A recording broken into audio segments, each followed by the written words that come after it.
Hi everyone, it's Susan from the Social Sales Girls, and I'm just doing a really off-the-cuff review on Ainsley's website. And Ainsley's in our group, and this is her website. It's Dream Child Emporium, and it's kind of an interesting concept. What it is all things for infant sleep. I think it's infant up to 5 years old, but so it's all the products you would need to help them with sleep. So that's great. And what's also kind of interesting about this website is it's completely a dropship website. So Ainsley doesn't own these products. They are shipped from the vendors directly to the consumer. So, having said that, she has some challenges, and she has mentioned to me, of course, traffic and sales is a challenge, and she has a real concern that it's her. She set her website up as a showroom, and people are shopping the site and then or showrooming the site and then going and making their purchase elsewhere based on price.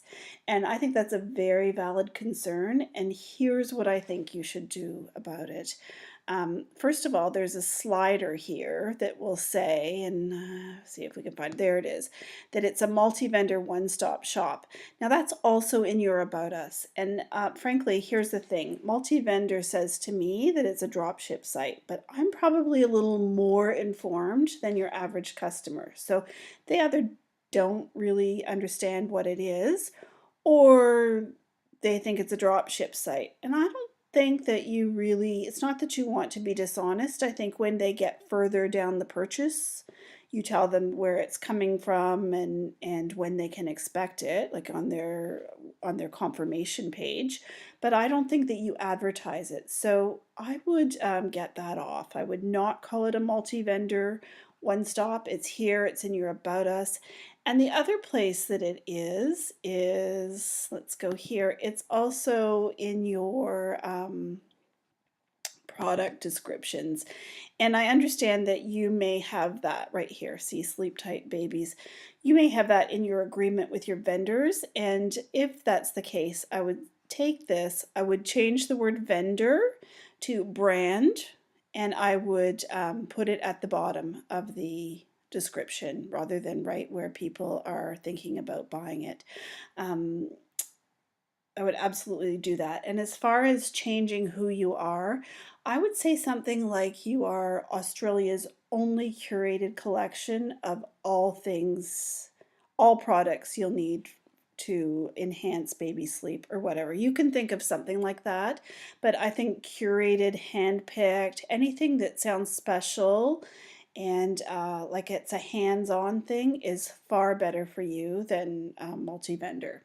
So I would do that. I think right now, with the way you have this set up, and also here, brands, I'd get rid of this and just put search in there so people know that that's the search. Um, I think that you are giving them an invitation to go look. So I would do what I could to mitigate that and make it look more like it's a cohesive, curated collection of things that have been handpicked by you. So that's the first thing. The second thing I'm going to say is that I think that this is a good concept and it's smart, but where are you in this? I don't see you at all. For all I know, there are three sweaty, hairy men in a back room somewhere running this website. And I think that this is something that people need to see you and who it is. And in your About Us, and I would move About Us to the top, by the way.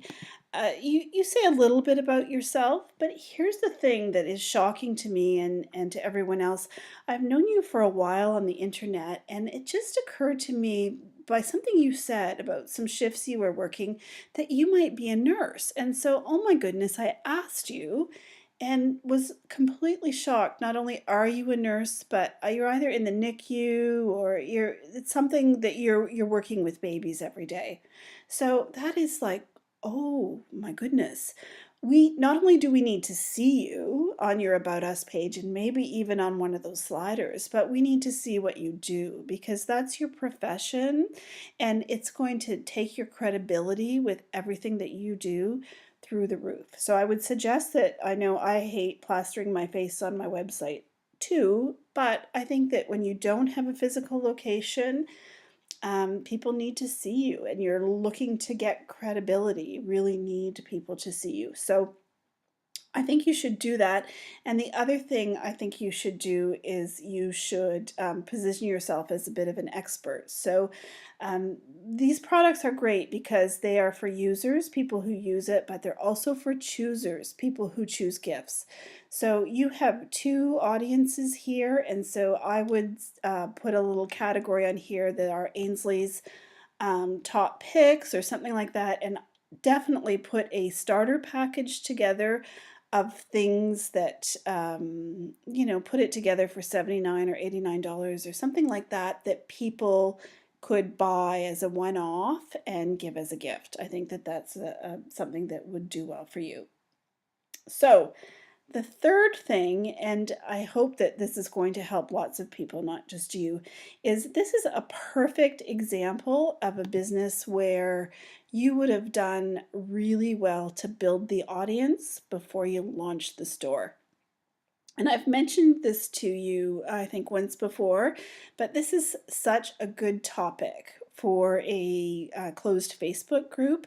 And if I were you, that's what I would be doing. I would be starting a closed Facebook group all about baby sleep and, almost like a forum where people can swap ideas about baby sleep and help each other, and then get some experts involved. And I was going to suggest that to you. I originally started this on Saturday, and I was wondering where your blog was. I felt your blog needed to be up here. And when I came back today to finish it off, I found two things. I found that if you join the Dream Child Club, which I think is just an opt-in, that's when people get access to your blog.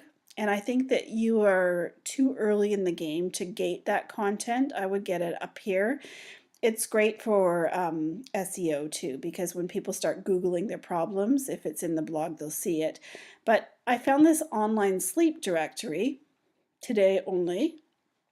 And so I think it's a little bit hidden. And you have four people here. One is a night nanny and a baby whisperer. There's a lot of baby whisperers around. But there's four people here, and they're kind of hidden. It's hard to find. And I think that this is a real opportunity for you. And we talked about partnering, and you didn't know how you would do it. And if I were you, this is how I would do it. So I had a look, and Australia has pages of baby sleep experts. So I would be contacting more of them. And instead of you sitting around writing a blog, I would offer them much more exposure on your page, on your website, like a picture of them, what they do, how to contact them, just a much better layout for them. And then as you're building this closed Facebook group, and I think you could easily get up to 10,000. I mean, this topic, baby sleep, if you have a baby, and I've had one, and I'm sure many of you have, if you have a baby who doesn't sleep, you will practically sell your soul to get that fixed.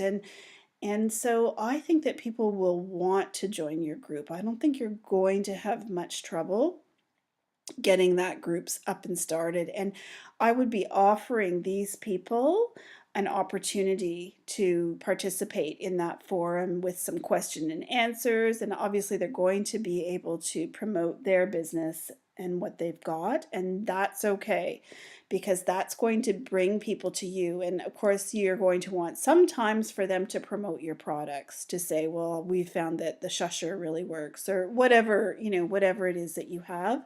But I would take this list from 4 to 20, and the conditions would be that they can blog and they can show up in the group, and you're going to bring an audience to them. So also, we were talking a little bit about your vendors, and your hope is that at some point you can charge them a little bit to be on the site. And think about that. You're worried about keeping your vendors at this point in time because you don't have a lot of traffic. But picture yourself with a private Facebook or closed Facebook group of 10,000 Australian parents who are open and waiting for solutions. That just turns the tables on everything. That gives you the power in this in the relationship, because you have a built-in audience and you have access, and these brands will have to go through you. So I hope you really consider that because I think that would be huge.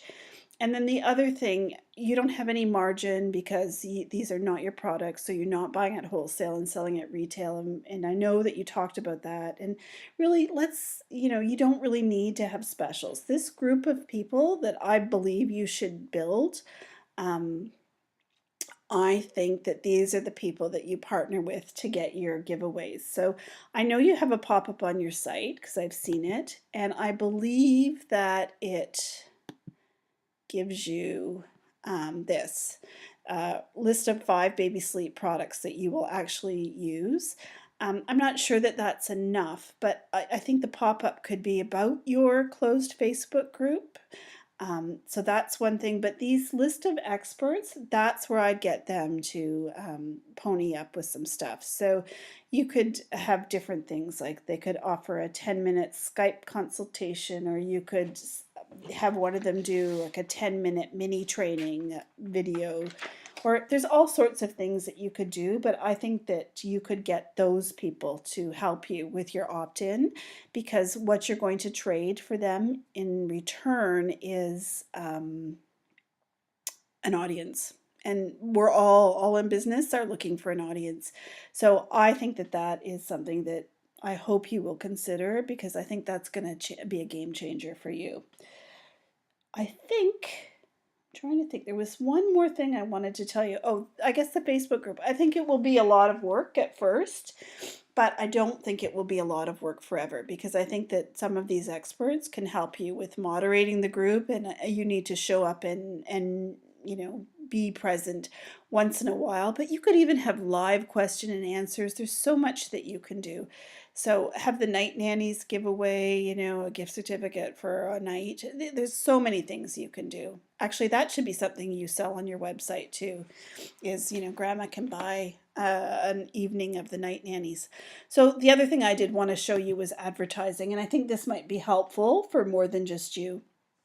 So really, when you think about it, and in some of the Shopify groups, the t-shirt guys are drop shippers, or the jewelry guys are drop shippers. I want you to put your head where they are, because this is what they do. They get an interest, they target it, and they advertise it like crazy.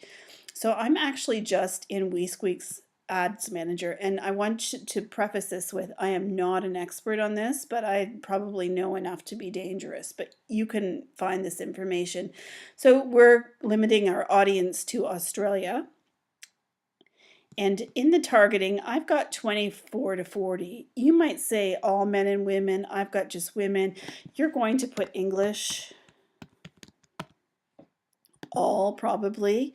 And here, right here where it says more demographics, this is where you're going to target a lot more carefully. So not only are there parents, there's all parents or moms, but when you click on this, it's going to open up a window that lets you choose the parents. So if you want 0 to 12 months, there's pregnant, expectant parents, so you can start building that group. But I think you could make an ad all about your private or your closed Facebook group. You could make an ad about your website. I know you have some budget for advertising.